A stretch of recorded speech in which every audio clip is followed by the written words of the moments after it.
নবম শ্রেণীর সকল ছাত্রছাত্রীদের প্রোগ্রেস টিউটোরিয়াল ইউটিউব চ্যানেলে স্বাগত। আশা করছি তোমরা সকলেই ভালো আছো এবং মনোযোগ সহকারে পড়াশোনা করছো।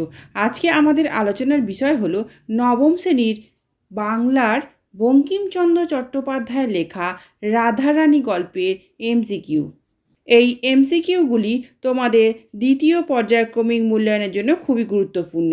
তাই তোমরা ভিডিওটি প্রথম থেকে শেষ পর্যন্ত অবশ্যই দেখো আর তোমাদের বন্ধুদের মধ্যে ভিডিওটি শেয়ার করে দিও, যাতে তারাও জানতে পারে।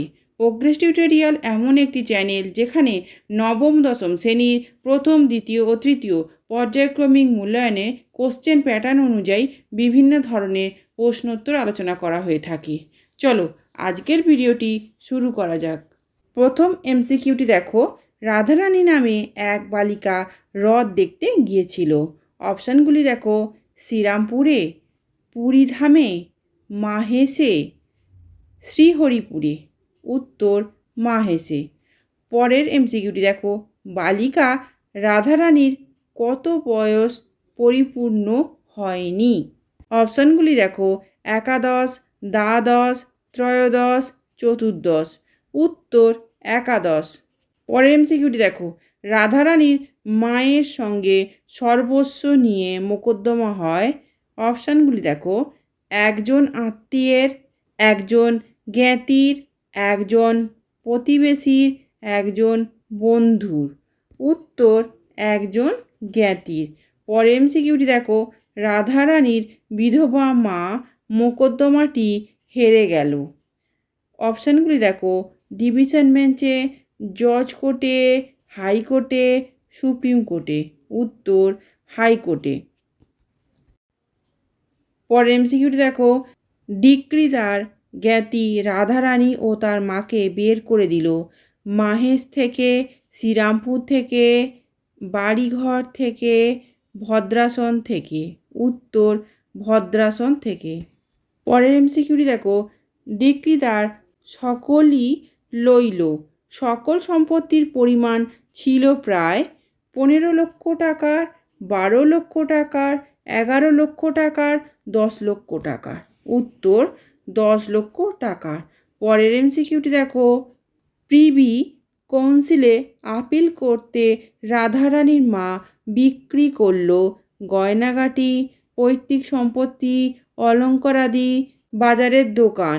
উত্তর অলঙ্কারাদি।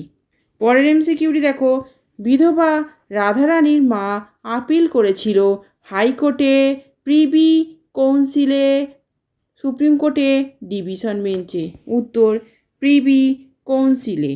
পরের এমসিকিউটি দেখো, কিন্তু আর রইল না কি? অলঙ্কারাদি, জমি, জিরেত, আহারের সংস্থান, বাস্তুভিটা। উত্তর আহারের সংস্থান। পরের এমসিকিউটি দেখো, বিধবা মহিলা দিনপাত করেন ব্যবসা করে, কলকাতায় চাকরি করে, শারীরিক পরিশ্রম করে, ভিক্ষা করে। উত্তর শারীরিক পরিশ্রম করে। পরের এমসিকিউটি দেখো, দুর্ভাগ্যক্রমে ঘোরতর পীড়িতা হইল কে? অপশানগুলি দেখো, রাধারানী, রাধারানীর মা, রুক্মিণী কুমার, শোভনের মা। উত্তর রাধারানীর মা। পরের এমসিকিউটি দেখো, রাধারানীর মা ঘোরতর পীড়িতা হইল কখন? রথের সময়ে, রথের পূর্বে, রথের মাঝে, রথের পরে। উত্তর রথের পূর্বে। পরের এমসিকিউটি দেখো, রাধারানীর মায়ের অসুস্থতা বাড়ে কখন? রথের আগের দিন, রথের পরের দিন, রথের দুদিন আগে, রথের দিনই। উত্তর রথের দিনই। এই ধরনের ভিডিওগুলি পেতে চ্যানেলটি অবশ্যই সাবস্ক্রাইব করে রেখো এবং বেল আইকন প্রেস করে অল নোটিফিকেশান অন করে রেখো। এছাড়া ভিডিওটিকে লাইক ও শেয়ার করো। পরের এমসিকিউটি দেখো, রাধারানী মালা গাঁথল গাঁদা ফুল তুলে, বনফুল তুলে, আকন্দ ফুল তুলে, রজনীগন্ধা ফুল তুলে। উত্তর বনফুল তুলে। পরের এমসিকিউটি দেখো, রাধারানী তার গাঁথা মালা কোথায় বিক্রি করবে? লোকের বাড়ি, রথের হাটে, চড়কের মেলায়, ফুলের বাজারে? উত্তর, রথের হাটে। পরে এমসিকিউটি দেখো, রাধারানী কিসের জন্য মালা গেঁথে রথের হাটে বিক্রি করতে গিয়েছিল? মায়ের ওষুধের জন্য, নিজেদের আহারের জন্য, নিজের আহারের জন্য, মায়ের পথ্যের জন্য?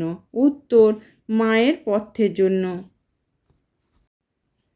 পরের এমসিকিউটি দেখো, রথের টান অর্ধেক হতে না হতেই ড্যাশ আরম্ভ হইল। শূন্যস্থান পূরণ করো। বড় বৃষ্টি, ঝড় বৃষ্টি, বৃষ্টি বাদল, ঝড় বাদল? উত্তর, বড় বৃষ্টি। পরের এমসিকিউটি দেখো, বৃষ্টি থামলেই আবার কি হবে? মেলা জমিবে, হাট জমিবে, বাজার জমিবে, লোক জমিবে? উত্তর, লোক জমিবে। পরের এমসিকিউটি দেখো, অন্ধকার পথ কর্দময় আর পঙ্কিল জলময়, স্যাঁতস্যাঁতে পিচ্ছিল? উত্তর, পিচ্ছিল। পরের এমসিকিউটি দেখো, তাহাতে মুষলধারে ড্যাশ বর্ষিতেছিল। শূন্যস্থান পূরণ করো। বাদলের ধারা, ভাদরের ধারা, শ্রাবণের ধারা, বরিশন ধারা? উত্তর, শ্রাবণের ধারা। পরে এমসিকিউটি দেখো, শ্রাবণের ধারা বর্ষিতেছিল অনবরত, মাঝের মধ্যে, মুষলধারে, ভয়াবহভাবে? উত্তর, মুষলধারে। পরে এমসিকিউটি দেখো, কি মনে করে রাধারানীর চক্ষু বাড়ি বর্ষণ করিতেছিল? মায়ের অসুস্থতা, মায়ের অন্নাভাব, মায়ের রুগ্নতা, মায়ের দুরবস্থা? উত্তর, মায়ের অন্নাভাব। পরে এমসিকিউটি দেখো, রাধারানী কাঁদিতে কাঁদিতে কি করছিল? পড়ে যাচ্ছিল, বাড়ি ফিরছিল, আছাড় খাচ্ছিল, বাড়ি আসছিল? উত্তর, আছাড় খাচ্ছিল। আজকের আলোচনা এই পর্যন্ত। আজকের ভিডিওতে যে এমসিকিউগুলি আলোচনা করলাম সেগুলি ভালো করে তৈরি করে নাও, যাতে তোমাদের পরীক্ষায় খুব সহজেই কমন পাও। আমি যে ক্লাসগুলো তোমাদের নিচ্ছি সেগুলো অবশ্যই ফলো করো। এছাড়া আমি তোমাদের জন্য আরও অনেক ক্লাস নিয়ে আসছি, ইতিহাস, ভূগোল এবং বাংলা, সেগুলোকেও ফলো করো। এই ভিডিওটি যদি ভালো লেগে থাকে তাহলে অবশ্যই লাইক, কমেন্ট, শেয়ার করো এবং চ্যানেলটিকে অবশ্যই সাবস্ক্রাইব করো। এছাড়া প্রোগ্রেস টিউটোরিয়াল ফেসবুক পেজটি লাইক ও ফলো করে রেখো, যার লিঙ্ক ডেসক্রিপশান বক্সে দেওয়া আছে। আজকের ভিডিও এ পর্যন্ত। ধন্যবাদ।